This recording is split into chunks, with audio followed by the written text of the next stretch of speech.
Witam wszystkich. Zdecydowałem się dzisiaj wziąć za kiełbasę z piekarnika. Chcę zrobić kiełbasę żywiecką.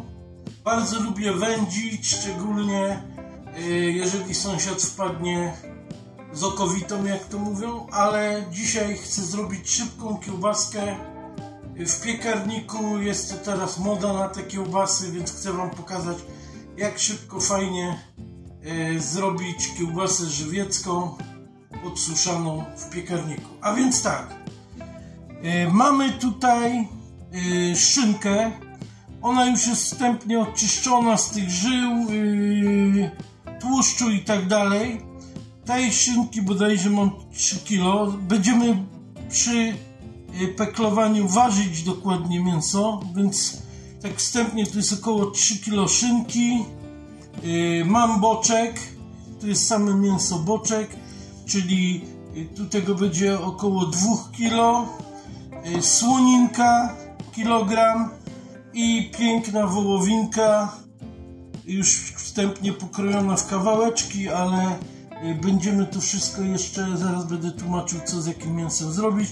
Wołowiny mam tu kilogram. Od czego zaczniemy?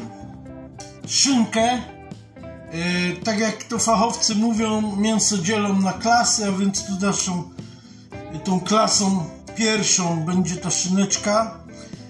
Ją kroimy w kostkę od 2 do 4 cm. Mniej więcej te wymiary zapewniają nam to, że będzie się peklowało do 48 godzin i będziemy pewni, że jest dobrze zapeklowana. Czyli tak, jeżeli jest mniejsza kostka 2 cm, to możemy nawet 24 godziny peklować. Jeżeli jest kostka większa, czyli 3-4 cm, no to 48 godzin musimy dać w peklosoli. To samo robimy z boczkiem, słoniną, no i wołowiną też kroimy w kostkę. I teraz tak, nie wiem, czy pokazywać Wam, jak to będę kroił i wszystko po kolei robił, czy tylko po prostu nakręcimy, żebyście zobaczyli już efekt końcowy. Chyba tak będzie lepiej, żeby ten filmik nie był za długi.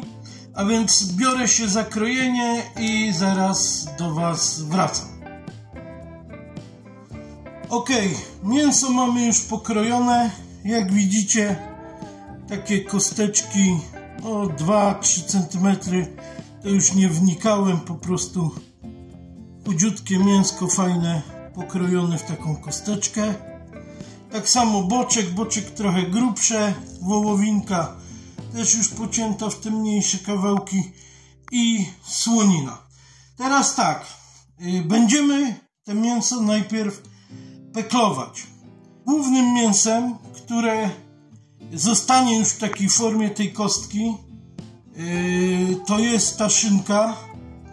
Ja tak daję generalnie peklosoli 18 gram na kilogram. Wychodzi idealnie. Powiem tak, według mojego gustu. Wy możecie właśnie oscylować od 15 do 20 gram peklosoli. Według Waszego uznania, każdy ma inny smak. I teraz tak, tu na wadze odmierzam. Dla potrzeb filmu zmniejszyłem ilości, więc dobrałem, żeby Wam było łatwo liczyć, żeby nie było jakiejś wyższej matematyki. Więc tak, szynki mam tu do potrzeb filmu kilogram i tu do kilograma daję 18 gram peklosoli.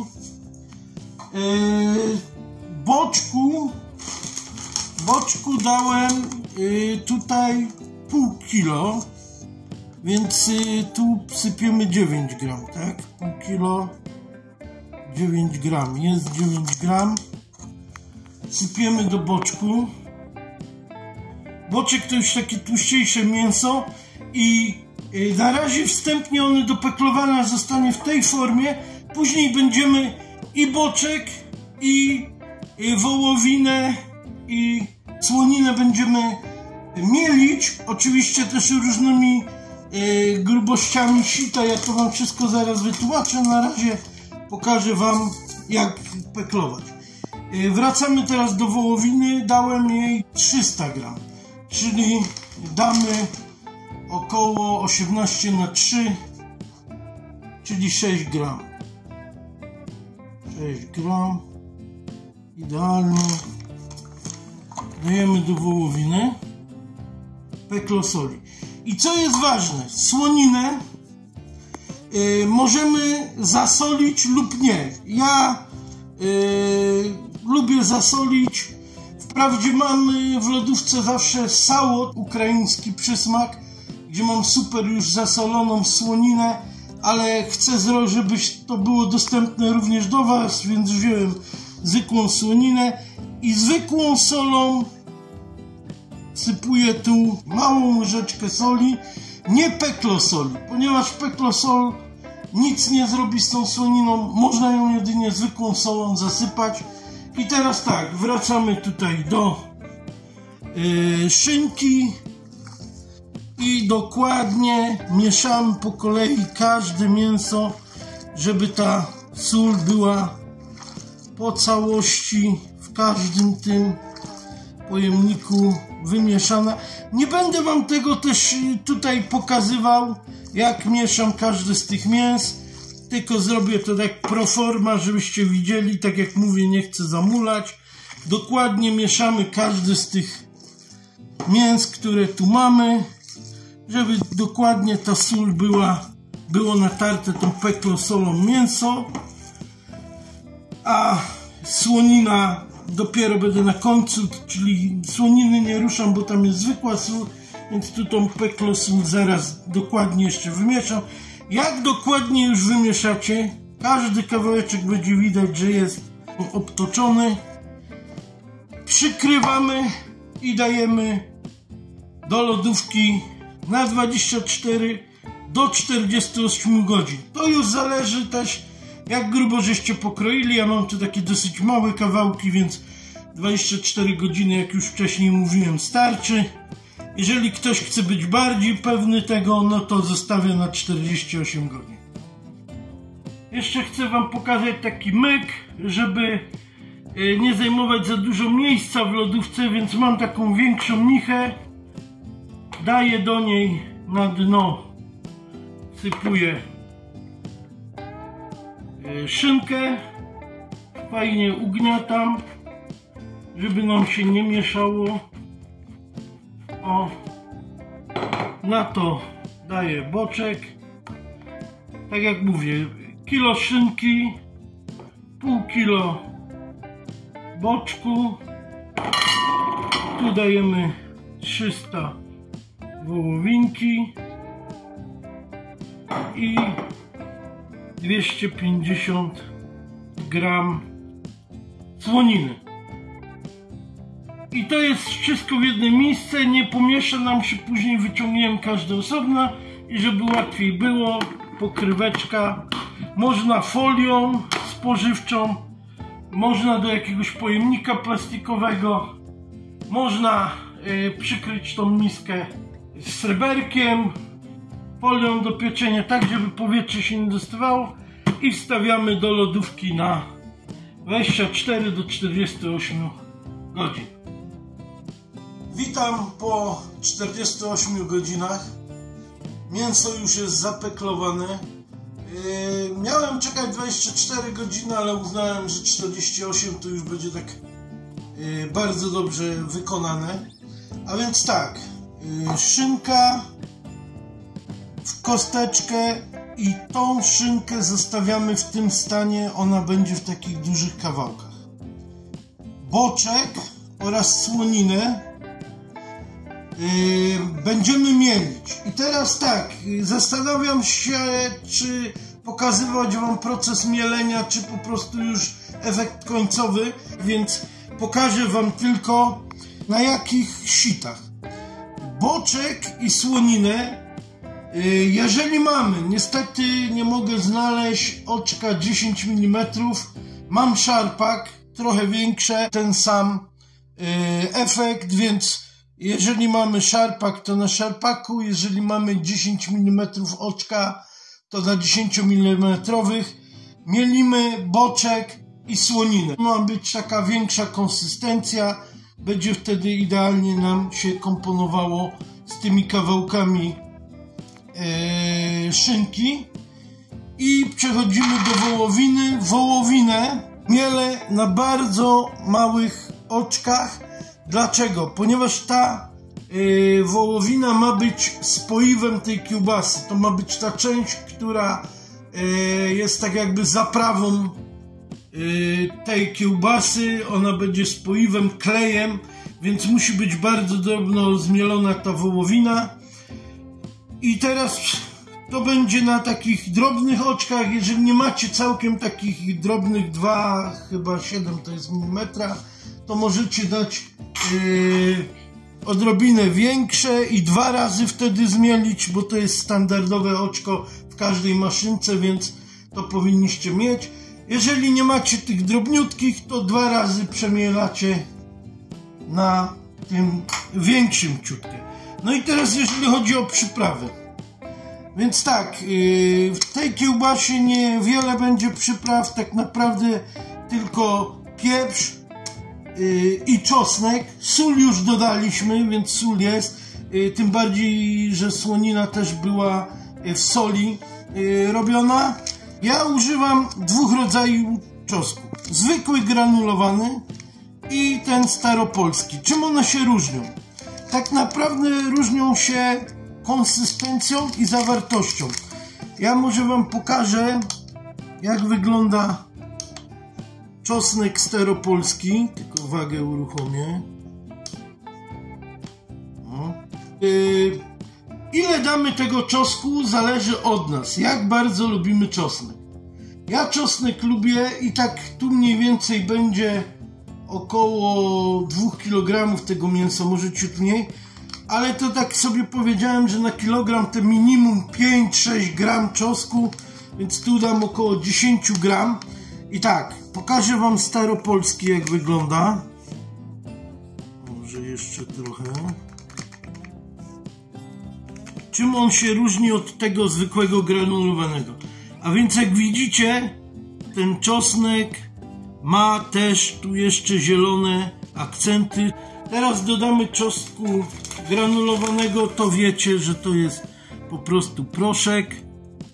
5 gram damy, o 10. Jak się więcej nasypie, też nic nie szkodzi. I czosnku 10 gram. Do tego jeszcze dajemy pieprzu, też tak można tego pieprzu od grama do 2 gram na kilogram mięsa. To też już zależy od tego, jak bardzo lubicie pieprzną, że tak powiem, potrawę. Ja tego dam 2 gramy na kilogram, czyli tutaj też około 4 gram. Można to robić osobno, jeżeli się boicie, że przesypiecie, ale można to po prostu dosypać i patrzymy, żeby było 14 gram i będzie też ok. I tutaj jest taka ciekawostka. Większość osób do tej wołowiny jeszcze wrzuca te ścinki przy czyszczeniu szynki. Ja tego nie robię, po prostu chcę mieć perfekt, pierwszą klasę, jak to mówią, kiełbasę, więc tych ścinków nie dodaję do wołowiny, po prostu samą wołowinę będę mielił. Boczek i słonina w zupełności wystarczą, jeżeli chodzi o tłustość tej kiełbasy. Jednak nie wytrzymałem, pokażę wam fragment przynajmniej tego mielenia boczku i słoniny na szarpaku. Tu akurat maszynką elektryczną, bardzo sprawnie to idzie i fajna taka gruba konsystencja wychodzi nam z tej maszynki. Jeszcze ujęcie z przodu, żebyście zobaczyli, jak to fajnie idzie. Takie dosyć grube kawałeczki wychodzą, więc wszystko elegancko. Teraz jeszcze wam pokażę, że można do tego równie dobrze i skutecznie użyć maszynki ręcznej, A więc jeszcze tutaj szarpakiem kończymy boczek i zaraz będziemy mielić wołowinę na drobniejszym sitku. Mielenie wołowiny idzie nam też bardzo sprawnie na drobnym siteczku. Super sprawa, to będzie te nasze właśnie spoiwo, ten klej tej kiełbasy. Mięso mamy już zmielone, więc bierzemy się za doprawianie i mieszanie tego mięsa, a więc tu jest szynka. Do tej szynki teraz dodamy boczku i słoninę na szarpaku zmielonej. Ona ma taką grubszą konsystencję, jak widzicie. Do tego damy drobno jeszcze zmieloną wołowinę i teraz dodamy do tego pieprz oraz czosnek wymieszane i będziemy to wszystko teraz mieszać. Mamy wsypaną przyprawę, czyli czosnek i pieprz i dokładnie teraz będziemy mieszać tak, żeby ten pieprz i czosnek był w każdym miejscu tego naszego mięsa, żeby ta kiełbasa była w każdym miejscu dobrze przyprawiona, żeby te mięso przeszło tymi przeprawami, czyli tak długo mieszamy, aby nam się taka zrobiła jednolita masa z tego, ponieważ tutaj ta wołowina jeszcze dodatkowo to będzie kleić. Mamy zrobić po prostu konsystencję tatara, czyli tak długo mieszamy, aż ta wołowina i przyprawy będą dokładnie wymieszane z tymi większymi kawałkami tego mięsa. Dokładnie mieszamy, ja tu też nie będę pokazywał całego tego procesu, po prostu staramy się od spodu, od góry, mieszamy dokładnie, mieszamy, żeby te przyprawy były dokładnie wszędzie i zaraz zobaczycie jeszcze, bo na pewno zastanawialiście się, po co nam jest ta woda. To mięso już powoli taką robi się jednolitą masą. No i teraz będziemy dolewać po trochę wody. Ta woda ma nam tutaj jeszcze bardziej uzyskać kleistości tej naszej kiełbasy. No i będzie jeszcze tutaj nam wiązać bardziej ją, jak będziemy napychać do osłonki, ale także podczas procesu suszenia ona nie pozwoli na to, aby nam ta kiełbasa się całkiem tutaj wysuszyła. Odpowiednią po prostu konsystencję tego mięsa nam nada, dlatego też tej wody dolewamy i nadal mieszamy dokładnie tak, żeby to się zrobiło jednolita taka masa, abyśmy mogli tym fajnie napełniać właśnie tą osłonkę. Już to mięso jest bardzo kleiste, bardzo fajnie wymieszane, wyrobione, więc już tworzymy powoli taką kuleczkę, ubijamy jeszcze, bo odstawimy je na godzinkę do lodówki, żeby te przyprawy jeszcze przeszły, żeby te mięso nabrało aromatu tych przypraw. Robimy taką, że tak powiem, kulkę, ubijamy to fajnie na dnie miski i odstawiamy pod przykryciem do lodówki na godzinkę. Oczywiście nie musicie go wkładać do lodówki, możecie już napychać tą osłonkę. Ja w każdym bądź razie zawsze jeszcze daję temu mięsu godzinę w chłodnym na nabranie właśnie tego aromatu, przejście tymi przyprawami. No tak uważam, że jest lepiej, ale dla niecierpliwych nie jest to konieczność. W czasie, kiedy kiełbasa jeszcze jest w lodówce z przyprawami, przygotuję sobie osłonki, a więc kupujemy sobie osłonki białkowe. Są różne szerokości, różne kolory. Mi się wydaje, że tak od 6 do 8, 9 cm jest optymalnie. Ja tu mam akurat 7 cm szerokości. No mówię, zależy jaką wam się uda kupić. Kupiłem je po prostu w internecie, nie trzeba gdzieś specjalnie za tym jeździć, szukać tego. I teraz tak, jak je tniemy? Bo tniemy je po prostu zwykłymi nożyczkami. Bierzemy pod uwagę, jaką chcemy mieć długą tą kiełbasę, to już od nas zależy. No i przede wszystkim rozmiar piekarnika, bo wiadomo, w wędzarni sobie dowolnie możemy wieszać. Tu jednak ogranicza nas piekarnik. Ja tak mniej więcej od małego palca do kciuka biorę takie dwie długości i ucinam. Teraz tak, dlaczego taką długą? Ponieważ musimy pamiętać, że oprócz długości kiełbasy musimy tu jeszcze zostawić po obu stronach miejsce na zawiązanie. Więc należy pamiętać, żeby po prostu to było ciut dłuższe, niż chcemy mieć tą kiełbasę.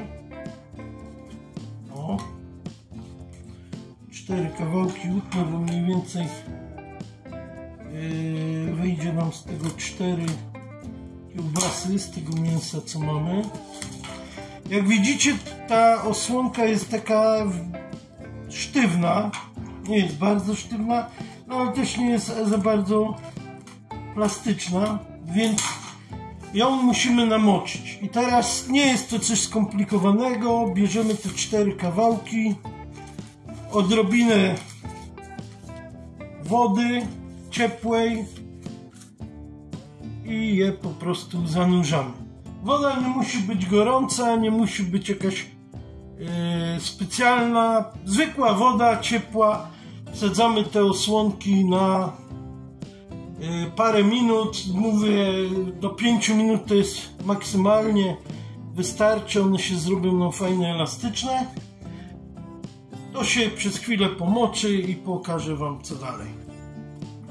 Osłonki już się pomoczyły, jak widać są plastyczniejsze, fajnie już to wszystko wygląda.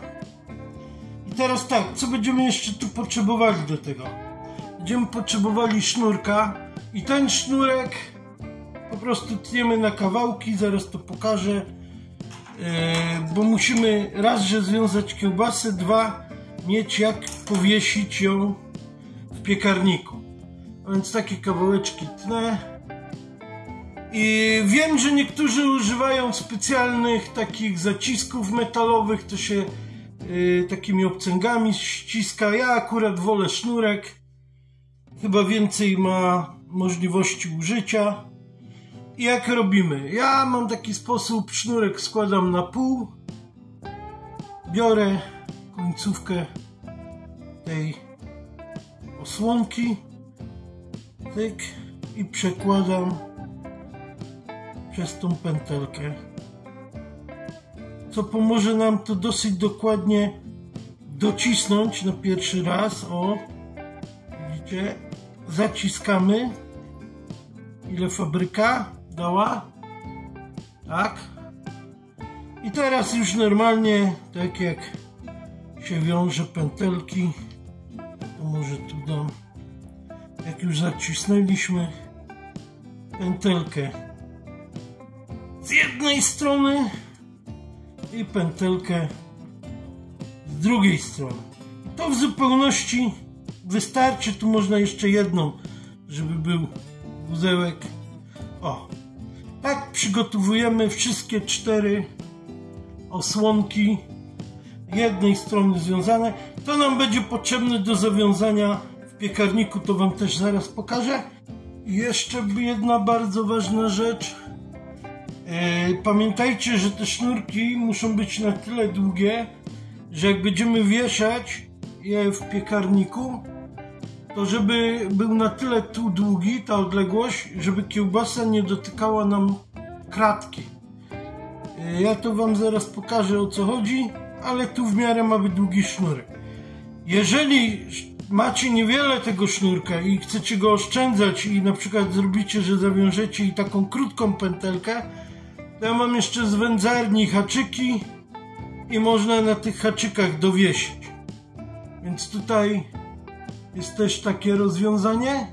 W każdym bądź razie należy pamiętać, żeby te sznurki były na tyle długie, żebyśmy mogli jeszcze je tu zawiązać. To jest bardzo ważne. Teraz pokażę Wam, jak nabić to osłonki. I są dwie rzeczy, myślałem, czy to robić, czy nie robić. W każdym bądź razie ja mam nabijarkę do kiełbas. Można taką kupić za 100 parę złotych, 200. Nie wiem, jakie są teraz ceny. I ona jest bardzo fajna, bo całe mięso można naraz do niej włożyć i nabijać kiełbasy. Ale tak samo można tą osłonkę nabić ręcznie, bo nie każdy może mieć nabijarkę, bo może robi okazyjnie kiełbaski, może tylko chce spróbować. A więc bierzemy tą osłonkę, jeżeli nie mamy nabijarki, i ją po prostu wywijamy i skręcamy aż do samego końca, rolujemy, widzicie? O, dlatego ta 7 cm jest taka fajna, bo od maszynki do mięsa tu będzie nam fajnie to dociskało mięso, jak będziemy napychać łyżką. I po prostu bierzemy łyżkę, napełniamy, dobijamy i rozwijamy powoli. I co chwilę dobijamy i rozwijamy. I tak gwarantuję Wam, że praktycznie wyjdzie tak samo jak przy nabijarce, ale no może trochę dłużej. Jeżeli chcecie tylko domowym sposobem to zrobić bez nabijarki, to łyżką można to śmiało i zdecydowanie zrobić. Dobra, to tyle. Nakładamy osłonkę na nabijarkę. O, i jedziemy z koksem. Pamiętajmy, że ona musi być bardzo ciasno nabita, więc trzymamy tą osłonkę tak dosyć mocno. Ci, którzy robią kiełbasy, wiedzą, o co chodzi. Chodzi generalnie o to, żeby w tej osłonce nie było powietrza, więc musimy to bardzo dokładnie zrobić. O, i proszę bardzo, jak pięknie idzie, jak to mięso nam się tu układa. Oczywiście robimy to z wyczuciem, żeby nam ta osłonka nie pękła. W każdym bądź razie widać, że idzie to bardzo fajnie. Można to samemu zrobić, tak jak widać na załączonym obrazku. No i należy pamiętać, że tu musimy zostawić na związanie, tak? Czyli ściągam, zakręcam, żeby tu nam się nie wysypało. Jak widzicie, mięso jest bardzo dobrze ubite. Bierzemy sznurek na pół, żeby przez pętelkę przełożyć. Dlatego ta pętelka jest taka fajna, bo wystarczy tylko zaciągnąć, a jakbyśmy mieli bez tej pętelki wiązać, by było dosyć ciężko. Przeciągam i tą pętelkę zaciskam i już mamy gotowe. O, trochę nam poluzowało to, czyli zakręcamy kiełbasę, żeby ona jednak była dobita i pętelką, widzicie, mogę regulować, przesunąć ją. To jest też fajna rzecz, że dosuwam tą pętelkę i jeszcze raz ją zaciskam. I tak mamy zrobione i teraz już możemy wiązać guzełki. Guzełek robimy albo nad tą pętelką, albo pod nią, żeby było fajnie jeszcze dodatkowo dociśnięte. O! I tak już jesteśmy pewni, ona jest twarda, fajna ta kiełbasa, nic się z nią dziać nie będzie. No i tak nabiję wszystkie pozostałe osłonki. Nasze kiełby już są gotowe, więc pokażę wam, jak je zamocować, aby piec je w piekarniku. I tak, są 3 rozwiązania. Tak jak już wam wcześniej mówiłem, pierwszym rozwiązaniem są długie sznurki i po prostu pod kratkę kładziemy kiełbę. O, widzicie, ona jest tak jakby odmierzona tutaj do tej kratki i łapiemy sznureczkami, zawiązujemy i ona się tu będzie wisieć. To jest pierwsze. Drugie rozwiązanie, to tak jak wam pokazałem, to jest ta kiełbasa z tymi pętelkami. A więc bierzemy, i to już łatwiej wtedy w piekarniku zrobić. Tak samo dajemy pod spód i łapiemy za te oczko tym haczykiem, który mamy z wędzenia. I to sobie wisi. No i trzeci sposób, jeżeli ciężko wam po prostu na tych sznurkach zahaczyć czy wiązać, możecie po prostu kiełbasę poukładać i ją piec na kratce. Tą różnicą, że na kratce będziemy mieli niestety tu te paski od kratki, więc najlepiej ją podwiesić. I teraz ja może już tą jedną powieszę, żeby wam pokazać dokładnie, jak to ma wisieć. Co jest ważne?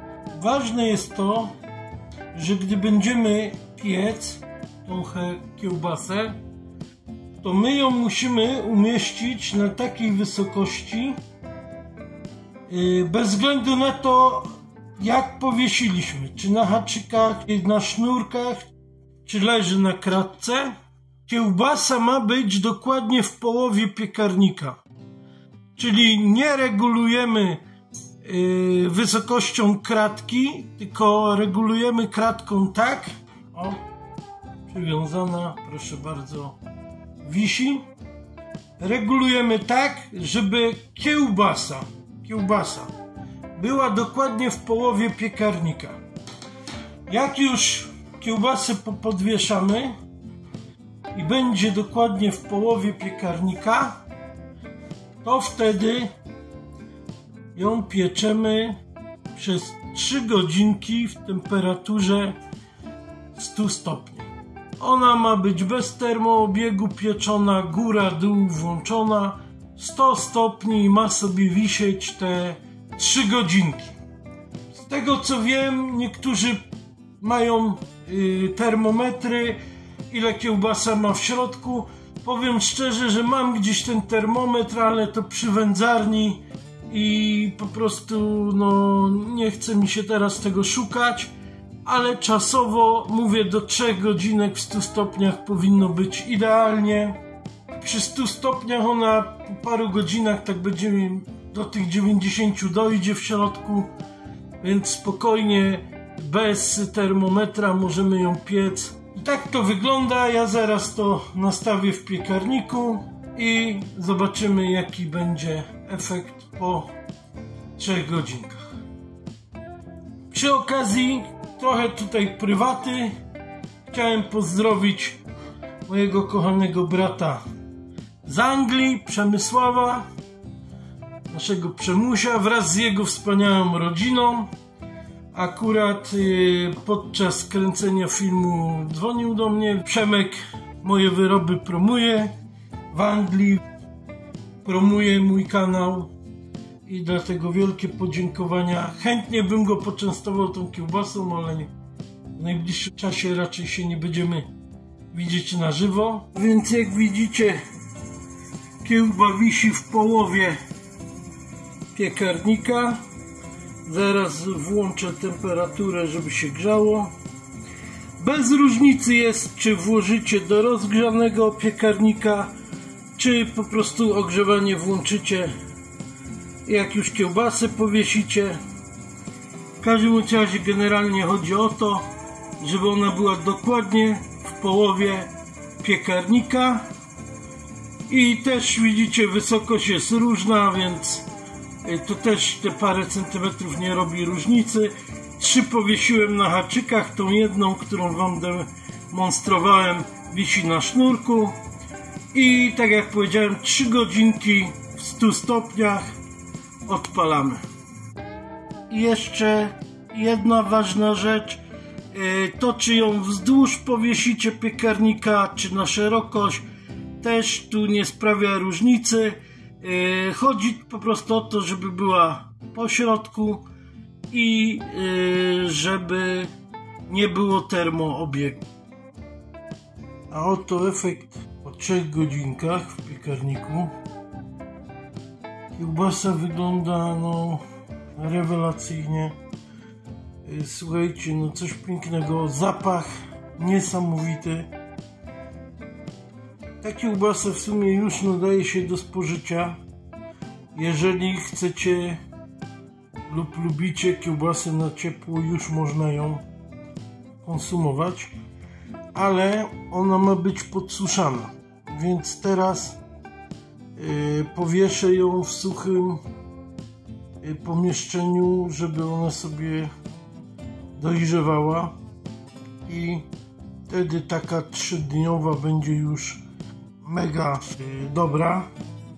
Można ją też w lodówce, powiedzmy sobie, schłodzić i żeby w lodówce doszła do siebie, wtedy znowu temperatura chłodu spowoduje, że ona też szybciej stężeje i będzie jeszcze inaczej wyglądać niż teraz. W tej chwili jest gorąca.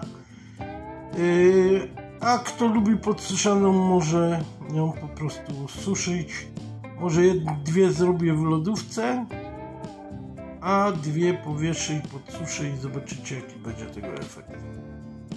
Słuchajcie, nie wytrzymałem ciśnienia i jedną rozkroiłem.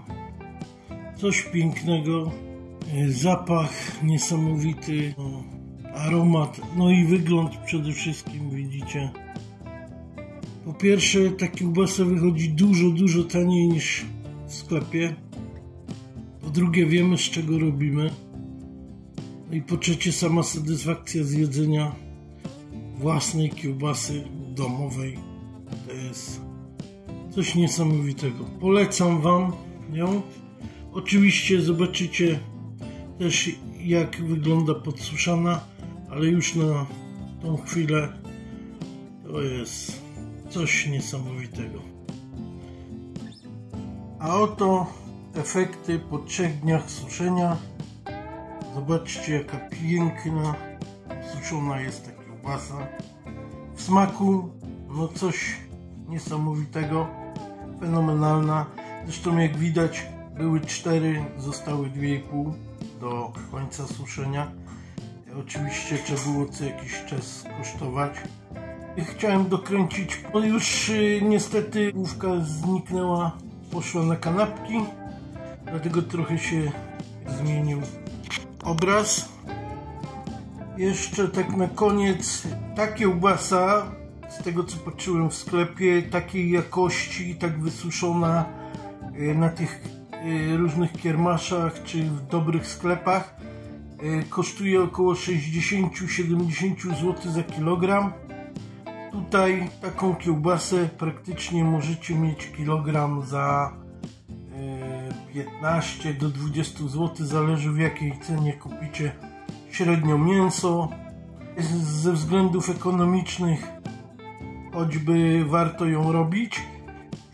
A więc polecam wszystkim pyszną żywiecką kiełbasę, własnoręcznie zrobioną i życzę smacznego.